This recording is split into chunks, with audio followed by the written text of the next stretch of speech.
quero para vocês falarem um pouco do tema para as pessoas que estão aqui. Tá filmando? Bom, eu tô com uma situação que assim, eu falei que conversei com o mestre João tá aqui também, deu uma salva de palmas para ele, o mestre João eu sou goleiro. Eu gostaria que o mestre João sentasse com a gente, mestre, também para discutir. Eu sei, ele me falou, Patrícia, eu não gostaria, que eu tenho que sair mais cedo, não seria, mas não tem como. E se eu ficar aí, eu, por favor, gostaria, se eu pudesse.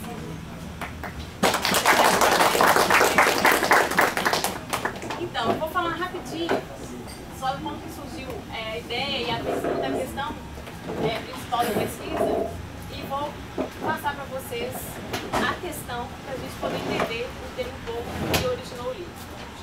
Quando eu fui fazer essa pesquisa, eu já estava praticando capoeira como escritor no Bancos e a questão surgiu da minha prática da capoeira e eu via um discurso do povo capoeirista dentro da capoeira rolando que era referente a uma espécie de conflito entre a capoeira Angola e a capoeira regional, que são, para quem não é da capoeira, duas maneiras de vivência diferentes da prática da capoeira, né?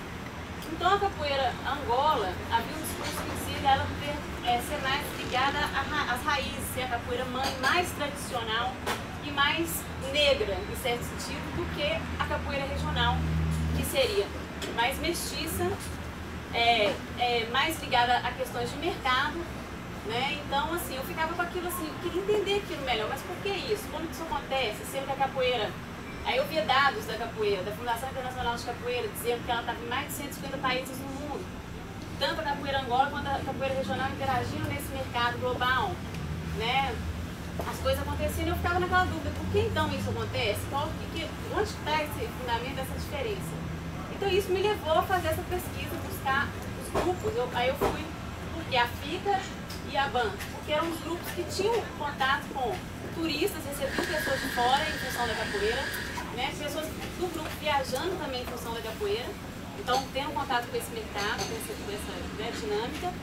E eu queria entender de perto como que esses grupos estavam lidando, então, com a sua maneira, cada um a sua maneira, com essa dinâmica global, né, do mercado, do turismo dentro da prática da capoeira, e como que isso influenciava as questões raciais. Qual que era a concepção do afro-brasileiro ou do afrodescendente, e essa prática da capoeira estava possibilitando, entendeu? Assim, cada uma a sua maneira.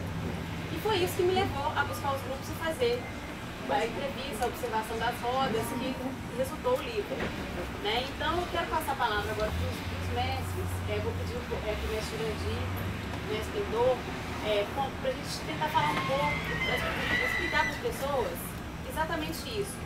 Como é possível trabalhar com a prática da capoeira Angola ou a prática da capoeira regional ou contemporânea inserida nesse mercado global, nessa dinâmica, né, que envolve o turismo, né, que envolve o turista, que manda pessoas também para fora, e fazer isso julgando, né, com esse sistema e com a questão étnico-racial, né, da afrodescendente, do afro-brasileiro, como que vocês conseguem fazer esse trabalho, como que ele é realizado. Vou falar isso um pouco para as pessoas que são que no livro chama de vozes, vivências e visões, né, dessas pessoas que foram meus interlocutores na pesquisa. Então, vou passar a palavra, por favor, mestre Jurandir, Pintor, mestre João, também falar um pouco sobre isso, né? Embora no grupo, né, que eu fiz a pesquisa do interlocutor na época, né, eu fiz a pesquisa do mestre João ano passado, foi uma outra pesquisa, se Deus quiser, a gente ainda vai publicar também, né, vamos ver futuramente, mas também para poder pensar isso, a gente discutir isso um pouco aqui. Como é possível fazer isso e não perder a sua questão com a capoeira? É para vocês, vocês. Boa tarde já, meio-dia, obrigado por ter me convidado. É uma honra estar aqui para falar de capoeira, uma coisa que eu sei fazer, que eu estou buscando ainda aprender para fazer mais ainda. É uma coisa que não tem jeito mais de sair fora desse aquário mais. Mas uma coisa que você falou aí, que já vou começar, indagando um pouco, refletindo, com a reflexão. Como você fala que dessa rivalidade da capoeira regional, então, quando eu era mais novo, eu estou novo ainda, mas quando eu era mais novo, tinha esse conflito realmente na cabeça, na nossa cabeça. Eu acho que, então, e hoje, como mestre de capoeira, eu vejo que isso é uma reflexão de cada um, tá entendendo? Porque quando a gente está perante os mestres da regional, por exemplo, a gente não vê essa rivalidade, né? E vamos sim ver o entendimento da pessoa, né?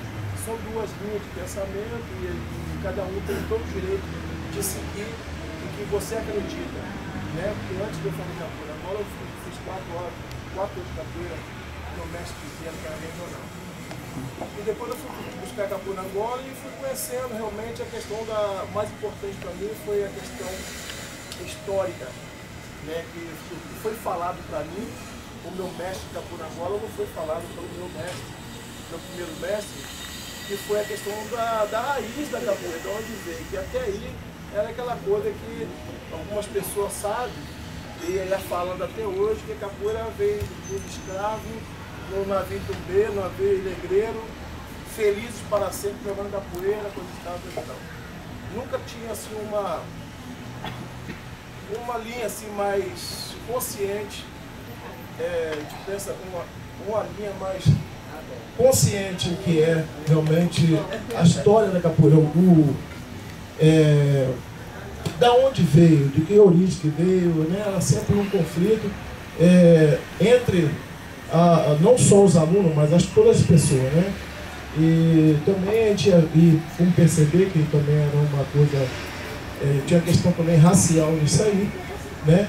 Porque até 1970, quando eu comecei capoeira, as pessoas tinham até medo de falar de capoeira, né? É uma coisa proibida, é uma coisa que do nego malandro. Eu sou do Rio de Janeiro. E a pessoa, o capoeira, né? Eles falavam o capoeira. Era aquele cara que era tudo de mal, né? Era assim. Então eu vi que na época as pessoas tinham medo de falar, como acontece até hoje o candomblé, por exemplo. Tem gente que morre de medo de falar de candomblé. Eu conheço pessoas aqui que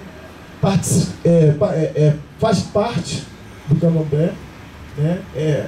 A religião dessas pessoas, e ela pega o seu vestimento e bota no porta-mala do carro, o bairro ninguém ficar sabendo, coisa e tal, até hoje, né?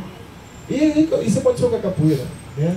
Hoje a capoeira está sendo mais reconhecida pela questão da própria questão da globalização da capoeira, vamos falar assim. A capoeira está, vamos falar quase todo mundo, né? Vamos falar que a capoeira está quase todo mundo. Então é só uma questão dessa reflexão aí, que não tem com a gente, principalmente os mestres, essa rivalidade, vamos falar assim, né? A questão de princípio, né? Eu vejo assim, de cada um, de cada mestre que ensinamento, né? Porque eu busco fazer isso com os alunos, com certeza que os outros mestres da capoeira também fazem, disciplinar isso e criar uma consciência sobre a origem, sobre a história, sobre a importância das tradições, da busca. Não ver a capoeira, lógico, a capoeira tem um lado do esporte, um lado da sua, mas a gente não pode deixar de ver a capoeira também como uma coisa, como um movimento de resistência da cultura de diáspora africana. A gente não pode deixar de fazer isso, né? Então isso tornou na cabeça de algumas pessoas como uma rivalidade, não é? Né? Cada um busca o que você acredita. Tá? Sobre o que você falou, sobre o trabalho que a gente vem fazendo de estar levando a capoeira para fora, para outros países, tudo. É um mercado, não vejo muito bem como mercado, porque você viver lá fora não é fácil não. Já começa o princípio disso aí. Não é fácil. Viver 10 anos lá fora não é fácil. É muita luta. É muito mais luta do que você estar aqui no seu país. Tá? A pessoa começar a entender, somente uma cultura americana que eu vivi, você tentar levar a capoeira da forma que você entendeu, da forma que você quer também passar do que foi ensinado do seu mestre para você, e você quer passar isso dessa forma, a questão tradicional da capoeira Angola, é meio complicado. Então eu não vi muito mercado, porque eu tinha que fazer de tudo lá para poder sobreviver, né? Eu fui ter babysitter, eu lavei piscina, eu tomei conta de criança, eu entreguei jornal, eu fiz tudo. E à noite eu continuava até aula de capoeira, com um aluno, 2 alunos, e era assim, né?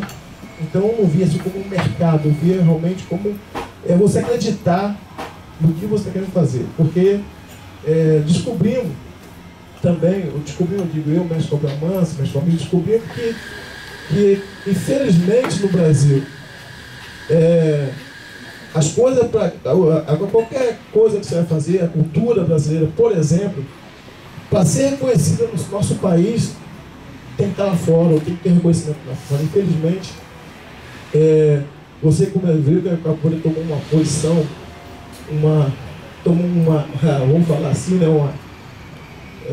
um apoio maior para o crescimento dela, apesar do próprio crescimento natural dela, mas foi depois que a capoeira foi para fora, né? Prova disso que o mestre João Grande, por exemplo, né, foi reconhecido como honoris causa em Nova York, pela Universidade de Luxemburgo, né?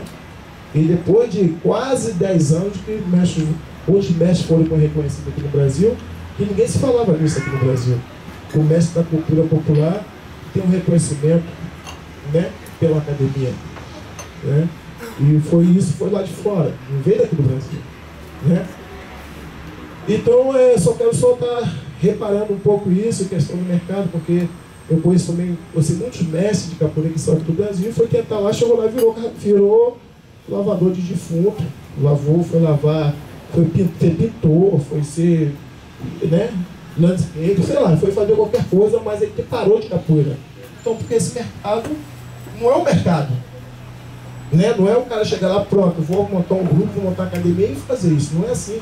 E o que eu estou falando com você é que muitas pessoas pensam dessa forma, né? E hoje, não vou muito longe, como eu me sinto hoje, depois de ter ficado lá quase, né, 11, 12 anos, e eu continuo aqui, né, um bom trabalho lá, graças a Deus, eu vejo como eu sou o embaixador da cultura popular, tá? Porque eu já fui chamado algumas vezes, não vou embaixar, não gosto de si, porque embaixador do Brasil, das pessoas ver que os americanos começaram a procurar a língua portuguesa até depois de conhecer a capoeira, por exemplo, né? Hoje eu tenho uma cadeira na Universidade na Universidade Olímpia, em Washington, como professor, né? Ou seja, a capoeira faz parte do currículo dos alunos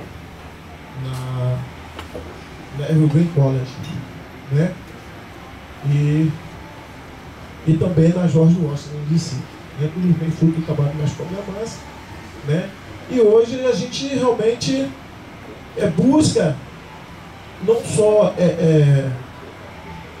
pensar nessa coisa do mercado, mas sim tentar, como você falou aí, que a gente, além de estar fazendo, está levando as pessoas também. Sim, porque não é nem mercado, como eu falei, realmente não é fácil viver no país 10, 11, 12, 15 anos no país. Foi uma decisão que eu levar o mestre surgiu para lá, para lá, para assumir meu lugar, porque não estava mais aguentando. Uma atenção muito grande esse viver no país dos outros.